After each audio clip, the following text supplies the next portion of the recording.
Hello everyone, welcome back to your channel that is Jiya शेंकी medical education. तो आज का हमारा जो टॉपिक है दैट इज़ एंटीबॉडीज़। तो चलिए आइए शुरू करते हैं वीडियो को। एंटीबॉडीज़ का दूसरा नाम क्या है? इम्यूनोग्लोबुलिन्स। ओके, क्यों हम इन्हें इम्यूनोग्लोबुलिन्स कहते हैं? इम्यून का मतलब हो गया इम्यूनिटी एंड ग्लोबुलिन मतलब हो गया प्रोटीन। ठीक है, सो बेसिकली एंटीबॉडीज़ क्या होती है वो देखते हैं। Antibodies are very special type of protein molecules. जो एंटीबॉडीज़ होती हैं वो प्रोटीन मॉलिक्यूल्स होती हैं which are secreted by plasma cells. किसके थ्रू सेक्रेट होती हैं? प्लाज्मा सेल्स के थ्रू सेक्रेट होती हैं। ये जो एंटीबॉडीज़ होती है वो फाइट करती है, किसके अगेंस्ट करती है? एंटीजन के अगेंस्ट करती है। So basically antibodies fight against antigens. And antigens क्या होते हैं? ये फॉरेन सब्सटेंस होते हैं हमारी बॉडी के अंदर, बाहर से आते हैं, इसीलिए इसे हम फॉरेन सब्सटेंस कहते हैं, जैसे कि बैक्टीरिया, वायरस, फंजाई, इन सबको हम एंटीजन कहते हैं। अब देखिए प्लाज्मा सेल से ये कैसे प्रोड्यूस होती हैं एंटीबॉडीज़ वो देखते हैं। तो क्या होता है प्लाज्मा सेल्स में जो बीटा लिम्फोसाइट है, जो बी लिम्फोसाइट्स है, वो फुल्ली डिफ्रेंशिएटेड हो जाता है। ठीक है, मतलब जो प्रॉपर अपनी मैच्योर फॉर्म में चला जाता है, पहुंच जाता है, उसके बाद वो स्टार्ट करता है प्रोड्यूसिंग वाई शेप्ड मॉलिक्यूल्स को। वो जो वाई शेप्ड मॉलिक्यूल्स होते हैं वो क्या होते हैं? एंटीबॉडीज़ होते हैं। ठीक है, और इसीलिए इनको हम क्या बोलते हैं? प्लाज्मा प्रोटीन भी कहते हैं। अब ये जो प्लाज्मा प्रोटीन्स होते हैं वो नेगेटिवली चार्ज्ड होते हैं। काफ़ी बार क्वेश्चन पूछा भी जाता है प्लाज्मा प्रोटीन्स का चार्ज कैसा होता है? नेगेटिव होता है। ठीक है, उसके बाद देखिए अब मैं बात करूँ स्ट्रक्चर ऑफ एंटीबॉडी। जो एंटीबॉडी है उसके स्ट्रक्चर के बारे में बात करते हैं। सो बेसिकली क्या है? Antibodies are tetrapeptide. जो एंटीबॉडीज होती हैं वो टेट्रापेप्टाइड होती है। टेट्रापेप्टाइड का मतलब क्या होता है? इसके पास 4 चेन होती हैं। 4 चेन में क्या होता है? 2 चेन इसकी हैवी होती हैं और 2 चेन इसकी लाइट होती हैं। अब देखिए ये है डायग्राम एंटीबॉडी का। ये जो ब्लू वाली चेन है इसको हम बोलते हैं हैवी चेन। ठीक है, और ये जो रेड वाली चेन है ये है लाइट चेन। ठीक है, सो बेसिकली क्या है? ये देखिए 2 हो गई हैवी चेन एंड 2 हो गई लाइट चेन, इसलिए हमने इसको क्या बोला? टेट्रापेप्टाइड। ओके, उसके बाद ये जो चेन्स है आपस में कनेक्ट हो रही है with the help of disulphide bond. अब जो इनके बीच में बॉन्ड बन रहा है वो कौन सा होता है? डाइसल्फाइड बॉन्ड होता है। तो देखिए कैसे है यहाँ पर ये जो बॉन्ड है ये डाइसल्फाइड बॉन्ड है। देखिए यहाँ पर भी है, यहाँ पर भी है, यहाँ पर भी है। तो ये चेन्स आपस में किससे कनेक्टेड है? डाइसल्फाइड बॉन्ड के थ्रू ये चेन्स आपस में कनेक्टेड रहती हैं। उसके बाद जो एंटीजन है एंड एंटीबॉडीज़ होते हैं वो एक दूसरे के लिए स्पेसिफिक होते हैं। ठीक है, मतलब कि क्या है? अभी मैंने आपको बताया जो एंटीबॉडीज़ होती हैं वो किसके अगेंस्ट फाइट करती हैं? एंटीजन्स के अगेंस्ट फाइट करती हैं, राइट। अब फाइट कैसे करेंगी? जब वो आपस में एक दूसरे के लिए स्पेसिफिक होगा। अगर एंटीजन या फिर एंटीबॉडी आपस में एक दूसरे के लिए स्पेसिफिक नहीं होंगे तो वो एक दूसरे से अटैच नहीं हो पाएंगे और वो एक दूसरे से फाइट नहीं कर पाएंगे। सो वो एक दूसरे के लिए स्पेसिफिक होना बहुत ज़्यादा ज़रूरी है। उसके बाद देखिए डायग्राम को समझ लेते हैं, उसके बाद आगे बढ़ते हैं। सो देखिए डायग्राम में क्या है हमारे पास? यहाँ पर हमारे पास 2 हैवी चेन्स आ गई, ये 2 लाइट चेन्स आ गई। ये दोनों लाइट चेन और हैवी चेन आपस में कनेक्टेड है, डाइसल्फाइड बॉन्ड से कनेक्टेड है। उसके बाद देखिए यहाँ पर ऊपर जो ग्रुप होता है इसको हम बोलते हैं amino group, that is NH2। और जो नीचे होता है इसको हम बोलते हैं कार्बोक्साइल ग्रुप, राइट। उसके बाद है ये जो एंटीबॉडीज़ हैं, ये जो चेन्स हैं एंटीबॉडीज़ की, ये डिवाइडेड है कुछ फ्रेगमेंट्स में। जैसे कि ऊपर वाला फ्रेगमेंट होता है उसको हम बोलते हैं variable heavy chain, variable fragment होता है। वेरिएबल फ्रेगमेंट क्यों बोल रहे हैं इसको? क्योंकि वेरिएबल का मतलब क्या होता है? वो जो अपनी शेप है उसको चेंज करता रहता है डिपेंडिंग ऑन द एंटीजन। मान के चलिए मेरे पास जो एंटीजन है वो है स्टार शेप का, ठीक है, और एक एंटीजन है राउंड शेप का। अब अगर मैं बात करूं कि ये जो मेरे पास एंटीबॉडी है, ठीक है, एंटीबॉडी कहाँ पर ये जो एंटीबॉडी है, राइट, अब ये एंटीबॉडी है मेरे पास, ठीक है। अब ये जो एंटीजन है, ठीक है, मान के चलिए 2 एंटीजन है, ठीक है। अब ये जो एंटीजन है अलग अलग, ये कहाँ पर जाके अटैच होंगे? ये अटैच होंगे यहाँ पर इस पोर्शन पर, ठीक है। अगर तो मान के चलिए ये इस गोल वाला एंटीजन है, राउंड वाला है, तो वो उसके साथ अटैच हो गया। अब मान के चलिए मेरे पास दूसरी एंटीबॉडी है, ठीक है, और मेरे को स्टार वाला अटैच करना है, वो नहीं हो पाएगा क्योंकि यहाँ पे वेकेंट रह रही है जगह, ठीक है, वो वापस से ब्लड में चला जाएगा, तो वो एक दूसरे के लिए स्पेसिफिक नहीं हुआ। तो इसमें क्या होता है, ये जो अपनी शेप है ये इसको चेंज कर लेगा थोड़ा सा, ये अपने आप को थोड़ा सा पीछे की तरफ कर लेगा ऐसे, ठीक है, और इसीलिए इसको क्या बोल रहे हैं, वेरिएबल पोर्शन है, ठीक है, क्योंकि ये एंटीजन के हिसाब से अपनी शेप को चेंज कर लेता है, इसलिए हम इसको वेरिएबल पोर्शन कहते हैं। और जो नीचे वाला है CH1, CH2, CH3, ये क्या है, ये कांस्टेंट पोर्शन है हैवी चेन्स और लाइट चेन्स के, ये बिल्कुल वैसे ही रहते हैं, ठीक है। सो लाइट चेन और हैवी चेन दोनों में ही वेरिएबल पोर्शन भी होता है और कांस्टेंट पोर्शन भी होता है, ठीक है, यहाँ तक क्लियर है। अब देखिए हैवी चेन जो होती है उसको हैवी चेन क्यों कहते हैं, क्योंकि हैवी चेन का जो मॉलिक्यूलर वेट होता है वो लाइट चेन के कंपैरेटिवली बहुत ज़्यादा होता है। अगर मैं हैवी चेन की बात करूँ तो जो इसका मॉलिक्यूलर वेट है वो 50,000 टू 70,000 होता है। अगेन ये मॉलिक्यूलर वेट भी किसके ऊपर डिपेंड करता है, कांस्टेंट वेरिएशन के ऊपर भी डिपेंड करता है, क्योंकि कुछ एंटीबॉडीज ऐसी होती हैं, जैसे यहाँ पर तो कांस्टेंट वेरिएबल कितने होते हैं, 3 है यहाँ पर, लेकिन कुछ एंटीबॉडीज होती है जिसके पास कांस्टेंट फ्रेगमेंट बहुत ज़्यादा होते हैं, 5 तक भी होते हैं, ठीक है, तो उनका जो मॉलिक्यूलर वेट है और भी ज़्यादा हाई हो जाएगा। अब अगर लाइट चेन के बारे में बात करूँ तो जो इसका मॉलिक्यूलर वेट होता है वो कितना है, 25,000 तक होता है, ठीक है। सो इसलिए इसको हम लाइट चेन कहते हैं, इसका मॉलिक्यूलर वेट थोड़ा सा कम होता है।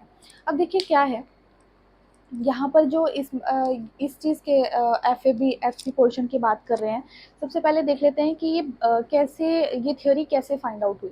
क्या था, एक साइंटिस्ट थे, उन्होंने क्या किया, एंटीबॉडीज़ को एक कंटेनर में डाला, ठीक है, और उसको ट्रीट किया पेप्सिन के साथ में। अब ये जो पेप्सिन है ये क्या है, एक एंजाइम है, तो इस पेप्सिन ने क्या किया ना, जो एंटीबॉडी है उसको तोड़ दिया, तोड़ने के बाद उसमें से 2 चीज़ें निकली, ठीक है, उसने एफ के 2 पोर्शन निकाल दिए और एफ का 1 पोर्शन निकाल दिया। अब ये क्या है, देखिए ये एंटीबॉडी थी, ये वाई शेप एंटीबॉडी है, इसने क्या किया, इतना एरिया तोड़ दिया, ठीक है, इसको मैंने बोला ये एक एक ये 2 एफ हो गए, ठीक है, और यहाँ पे एक एफ एक एफ जिसको हम बोलते हैं फ्रेगमेंट क्रिस्टलाइन बोलते हैं, वो अलग कर दिया। अब देखिए इनकी फुल फॉर्म क्या है, एफ का मतलब क्या है, एफ का मतलब होता है फ्रेगमेंट एंटीजन बाइंडिंग साइट। क्या है, फ्रेगमेंट एंटीजन बाइंडिंग साइट, मतलब कि ये वो साइट है जिसके थ्रू एंटीजन बाइंड करेगा एंटीबॉडी से, ठीक है, और जो दूसरी है उसको बोलते हैं फ्रेगमेंट क्रिस्टलिन। क्या बोलते हैं, फ्रेगमेंट क्रिस्टलिन। अब देखते हैं क्रिस्टलिन क्यों बोला गया। तो क्या हुआ था, जब ये एंटीबॉडीज टूटी, तो जो ये एफसी पोर्शन था वो नीचे तैरता हुआ बॉटम में आ गया फ्लास्क के, और वहाँ पे उसने क्रिस्टल्स बना लिए अपने, तो उन्होंने इसको नाम दे दिया एफसी पोर्शन, मतलब कि फ्रेगमेंट क्रिस्टलिन। अब देखिए बेसिकली तो इसको फ्रेगमेंट क्रिस्टलिन बोलते हैं, लेकिन सी से आप बहुत सारी चीज़ें याद भी रख सकते हैं, जैसे कि जो एफसी पोर्शन है इसके बहुत सारे काम भी है। क्या है, ये प्लेजेंटा को क्रॉस करने में हेल्प करता है एंटीबॉडी की, ठीक है, क्रिस्टलाइन तो है ही है जो मैंने आपको बता दिया। कॉम्प्लीमेंट एक्टिवेशन में एफसी का पोर्शन का ही यूज़ होता है, ठीक है, और सेल्स को कैच करने में भी एफसी पोर्शन ही हेल्प करता है। उसके बाद देखिए, अब जो एंटीजन और एंटीबॉडी है वो आपस में अटैच होंगी, स्पेसिफिक होंगी तभी अटैच होंगी, राइट, एक दूसरे के साथ कंबाइन होगी और फाइट करेंगी, ठीक है। तो वो जो उनका बॉन्ड बन रहा है आपस में वो कैसा है, वीक बॉन्ड है, ठीक है, वीक बॉन्ड होता है। वीक बॉन्ड का मतलब क्या हो गया, वो बॉन्ड रिवर्सिबल हो सकता है, वो वापस से हट भी सकता है, ठीक है, रिवर्सिबल बॉन्ड कह सकते हैं। अगर रिवर्सिबल बॉन्ड का एग्जाम्पल पूछे तो हम उसको बोलते हैं हाइड्रोजन बॉन्ड या फिर हाइड्रोफोबिक बॉन्ड भी कहते हैं। उसके बाद अब जिस फोर्स से ये आपस में कनेक्ट हो रहे हैं वो 2 तरीके के फोर्स होते हैं, एक होता है इलेक्ट्रोस्टैटिक फोर्स, बहुत इंपॉर्टेंट है, पूछा जाता है, और सेकंड है वैन डन वोल्ट फोर्स, ठीक है, ये बहुत इंपॉर्टेंट है, याद कर लेना। उसके बाद देखिए, अब मैं क्लासिफिकेशन ऑफ एंटीबॉडीज़ की बात करूँ, सो एंटीबॉडीज़ हमारे पास 5 तरह की होती हैं, और ये एंटीबॉडीज़ किसके ऊपर क्लासीफाई की गई है, इसका जो कांस्टेंट फैक्टर है, कांस्टेंट फैक्टर के ऊपर डिपेंड करके इसको क्लासीफाई किया है 5 टाइप में, ठीक है। सो 5 टाइप्स के लिए आपको एक वर्ड याद रखना है, दैट इज़ अ गेम्ड, या फिर गैमेट भी कह सकते हैं आप। सो GAMED, इसी के हिसाब से हमने चलना है। क्यों मैं बोल रही हूँ आपको इस सीक्वेंस में याद करना है, ये इससे हमें एक चीज़ याद हो जाएगी, जैसे है जी पहले आ रहा है, तो जो जी एंटीबॉडी होगी, IgG एंटीबॉडी, हमारी बॉडी के अंदर सबसे ज़्यादा मात्रा में पाई जाने वाली एंटीबॉडी IgG होगी, ठीक है। First most abundant antibody found in human blood, that would be IgG। उसके बाद सेकंड होगी IgA, उसके बाद थर्ड होगी IgM, उसके बाद फोर्थ होगी IgE, एंड लास्ट में बहुत कम अमाउंट में जो एंटीबॉडी पाई जाती है वो होती है D।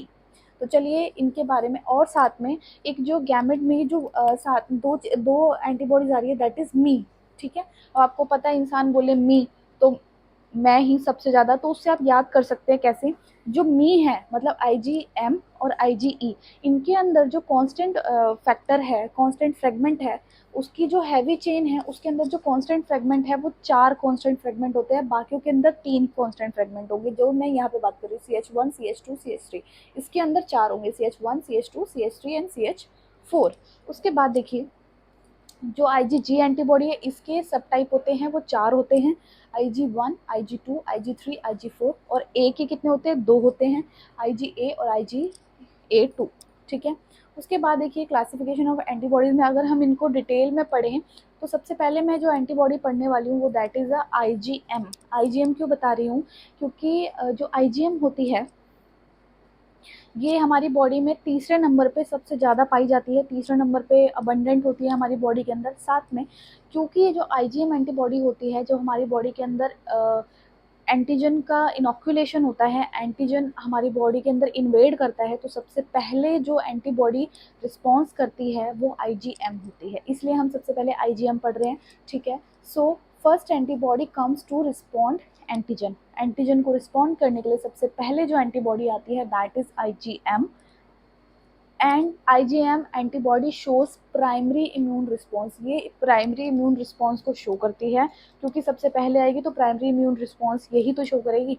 उसके बाद IgM फाउंड इन ब्लड, ठीक है, ये ब्लड के अंदर फाउंड आउट होती है। अब इसका मतलब क्या, देखिए अगर हमने मान के चलिए कोई इन्फेक्शन हो गया है बॉडी के अंदर और उसका ब्लड सैंपल लेके उसको ट्रीट किया, उसको उसके अंदर डायग्नोज किया है एंटीबॉडीज़ के लिए कि कौन सी एंटीबॉडी उसके अंदर फाइंड आउट हो रही है, तो अगर उसके अंदर IgM पाई जाती है, ठीक है, सिर्फ IgM पाई जाती है, तो इसका मतलब क्या हो गया, वो जो इन्फेक्शन है वो करंट इन्फेक्शन है, वो अभी अभी इन्फेक्शन हुआ है। क्यों बोल रहे हैं अभी अभी हुआ है, क्योंकि जो हमारी बॉडी, जब हमारी बॉडी के अंदर एंटीजन इन्वेड करता है तो सबसे पहले जो रिस्पॉन्स में आती है एंटीबॉडी वो कौन सी है, IgM, ठीक है। तो मतलब जो एंटीजन इन्वेड हुआ मेरी बॉडी के अंदर वो करंटली इन्वेड हुआ, और तभी के तभी प्राइमरी रिस्पॉन्स किसने शुरू किया, IgM। प्राइमरी रिस्पॉन्स के बाद वो थोड़ी देर बाद डाउन हो जाती है और IgG रिस्पॉन्स में आ जाती है, उसको हम बोलते हैं प्रीवियस इन्फेक्शन, ठीक है। सो जब IgM ब्लड के अंदर ज़्यादा मात्रा के अंदर पाया जाता है तो उसको हम इन्फेक्शन को बोलते हैं करंट इन्फेक्शन। उसके बाद है ये रिएक्ट करती है मल्टीपल पार्टिकुलेट्स के साथ, बहुत सारे पार्टिकुलेट्स के साथ रिएक्ट कर सकती है और आरबीसीज को एग्लूटिनेशन में एग्लूटिनेट भी कर देती है। कैन एक्टिवेट क्लासिकल पाथवे, ये जो IgM एंटीबॉडी होती है क्लासिकल पाथवे को एक्टिवेट करती है। कैसे, जो इसका FC पोर्शन होता है, ये वाला जो पोर्शन होता है वो क्या करता है, कॉम्प्लीमेंट सिस्टम के C1 के साथ अटैच हो जाता है और वो आगे आगे फर्दर एक्टिवेशन करता जाता है। उसके बाद जो सेकंड हम पढ़ने वाले हैं दैट इज IgG एंटीबॉडी, ठीक है। सो IgG एंटीबॉडी का क्या है, मोस्ट अबंडेंट एंटीबॉडी, क्यों, गैमेट पहले आ रहा है ना, G वर्ड आ गया, तो सबसे पहले सबसे ज़्यादा पाई जाने वाली एंटीबॉडी कौन सी है, that is IgG, most abundant antibody. अब अगर IgG की वैल्यू ब्लड के अंदर इंक्रीज होती है तो इन्फेक्शन कौन सा होगा, प्रीवियस, मतलब कि पास्ट इन्फेक्शन है, ठीक है, वो मैंने आपको पहले भी बता दिया था। अब क्या है, अब ये जो IgG एंटीबॉडी होती है इसकी सबसे मेन जो खासियत है ये है कि ये प्लेजेंटा को क्रॉस करती है और फीटस के अंदर चली जाती है। फीटस को, अब फीटस के अंदर क्यों जा रही है, एक क्वेश्चन हमेशा बहुत बार ना वाइवा में पूछा जाता है कि IgG एंटीबॉडी ही क्यों प्लेजेंटा क्रॉस करती है और उसका फ़ायदा क्या है, ठीक है, बाकी क्यों नहीं करती। तो क्या होता है, देखिए अब मैंने आपको क्या बताया, अगर IgG एंटीबॉडी ब्लड के अंदर पाई जा रही है तो उसका मतलब है जो इन्फेक्शन है वो प्रीवियस है, पास्ट है, अभी करंट का नहीं है, ठीक है। तो जो IgG एंटीबॉडी है वो मदर के प्लेजेंटा से क्रॉस करके बच्चे के अंदर जाती है, फीटस के अंदर जाती है, राइट। तो वो जो एंटीबॉडी है ना IgG, मदर ने अपनी लाइफ में जितनी भी डिजीजेस से सफ़र किया होगा वो IgG एंटीबॉडी ने उनके सबके साथ ट्रीट किया होगा, बेसिकली उसके पास वो सारे इफ़ेक्ट होंगे, ठीक है, और वो फीटस के पास जाएगी तो वो उसको इम्यूनिटी प्रोवाइड करेगी, वो जितने भी डिजीज़ मदर ने पहले एक्सपोज किए होंगे, ठीक है। सो जो सबसे बेस्ट गिफ्ट होता है, अब अगर अपनी मदर अपने बच्चे को एम्ब्रियोनिक लाइफ में प्रोवाइड करती है that is a IgG antibody, क्योंकि वो ऑलमोस्ट हर तरीके की डिजीज़ से उसको प्रिवेंट करता है। So it gives immunity to every exposure of past infection, जो पास्ट इन्फेक्शन मदर को हुए हैं उसके खिलाफ इम्यूनिटी प्रोवाइड करता है बच्चे को थ्रू आउट लाइफ। उसके बाद can activate complement by classical pathway, classical pathway के थ्रू ये एक्टिवेट करता है कॉम्प्लीमेंट सिस्टम को, एंड मैक्रोफेजेस को हेल्प करता है कि वो बैक्टीरिया को इनगल्फ कर सके, बैक्टीरिया को निगल सके और उनको ख़त्म कर सके, ठीक है। एंड साथ में ये न्यूट्रलाइज करता है वायरस और टॉक्सिन्स को। वायरस तो आपको पता ही होगा, और टॉक्सिन जो होता है वो उसका जहर होता है, उसको न्यूट्रलाइज करने का काम करता है। उसके बाद है IgA एंटीबॉडी। अब ये जो IgA एंटीबॉडी होती है, ये क्या होता है, जो हमारी बॉडी के जितनी भी म्यूकोजल लाइनिंग है वहाँ पर जो प्रेजेंट होती है वो IgA एंटीबॉडी होती है। बेसिकली वहाँ पर उसकी कोटिंग होती है, इसीलिए हम इसको क्या बोलते हैं, antiseptic paint on every mucosal line. जितनी भी म्यूकोजल लाइन है हमारी बॉडी के अंदर, हर ऑर्गन की, हर ट्रैक की, जैसे रेस्पिरेटरी ट्रैक हो गया, गैस्ट्रोइंटेस्टाइनल ट्रैक हो गया, ठीक है, उन सब की म्यूकोजल लाइन पे कहाँ एक एंटीबॉडी होती है, दैट इज IgA एंटीबॉडी। साथ में सेकंड मोस्ट अबंडेंट है, ये देखो सेकंड नंबर पे आ रही है ना, तो सेकंड मोस्ट अबंडेंट होगी, और थर्ड एम होगी, IgM थर्ड मोस्ट अबंडेंट हो गई, ठीक है। एंड प्रेजेंट इन टीयर, ये आंसू में प्रेजेंट होती है, स्वेट में होती है, सलाइवा में होती है, and breast milk of mother. Mother का जो ब्रेस्ट मिल्क होता है उसके अंदर IgG एंटीबॉडी प्रेजेंट होती है। इसीलिए डॉक्टर कहते हैं कि बच्चे के पैदा होने के बाद 6 महीने तक बच्चे को मदर को अपना ब्रेस्ट फीड ज़रूर करवाना चाहिए, क्योंकि उस ब्रेस्ट फीड के अंदर IgE एंटीबॉडी भरपूर मात्रा में होता है। और वो जो IgE एंटीबॉडी होती है वो बच्चे को गैस्ट्रो इंटेस्टाइनल इन्फेक्शन से इम्यूनिटी प्रोवाइड करता है, ठीक है। उसके बाद डज नॉट एक्टिवेट कॉम्प्लीमेंट, ये कॉम्प्लीमेंट सिस्टम को एक्टिवेट नहीं करता है, बेसिकली करता है लेकिन क्लासिकल पाथवे से नहीं करता है, ये कॉम्प्लीमेंट सिस्टम को एक्टिवेट करता है अल्टरनेटिव पाथवे से, ठीक है। उसके बाद देखिए IgE एंटीबॉडी। अब ये जो IgE एंटीबॉडी है, सेकेंड लास्ट अबंडेंट होता है ये ब्लड के अंदर, ठीक है। बाउंड विद, ये क्या करता है, मास्ट सेल के साथ बाउंड होता है। कैसे बाउंड होता है, इसका जो FC पोर्शन होता है इसके साथ बाउंड अप होता है, ठीक है, और एक्टिवेट करता है मास्ट सेल और बेसोफिल्स को, ठीक है। अब बेसोफिल्स कहाँ पर आते हैं, अगर बॉडी के अंदर, ब्लड के अंदर बेसोफिल्स की मात्रा इंक्रीज हो रही है, मतलब कि एलर्जिक कंडीशन है, राइट, तो इसका मतलब क्या हुआ कि जो IgE एंटीबॉडीज होती हैं वो एलर्जिक रिएक्शंस में हेल्प करती हैं, उसके अगेंस्ट काम करती हैं, एलर्जेंस को रिस्पॉन्स करती हैं। And the last one is IgD। जो IgD होता है सबसे लीस्ट अमाउंट में होता है हमारे ब्लड में, सॉरी IgD जो होता है वो लीस्ट अमाउंट में होता है हमारे ब्लड में। सो ये था हमारा आज का टॉपिक, एंटीबॉडीज़। अगर आपको ये वीडियो हेल्पफुल लगा हो तो प्लीज़ मेरे चैनल को सब्सक्राइब करें, लाइक करें, शेयर करें, और कमेंट में ज़रूर बताएं कि वीडियो कितना ज़्यादा अच्छा लगा। और अगर कोई डाउट है तो भी आप मुझसे कमेंट में पूछ सकते हैं, I will definitely answer you. And please support women empowerment. Thank you very much.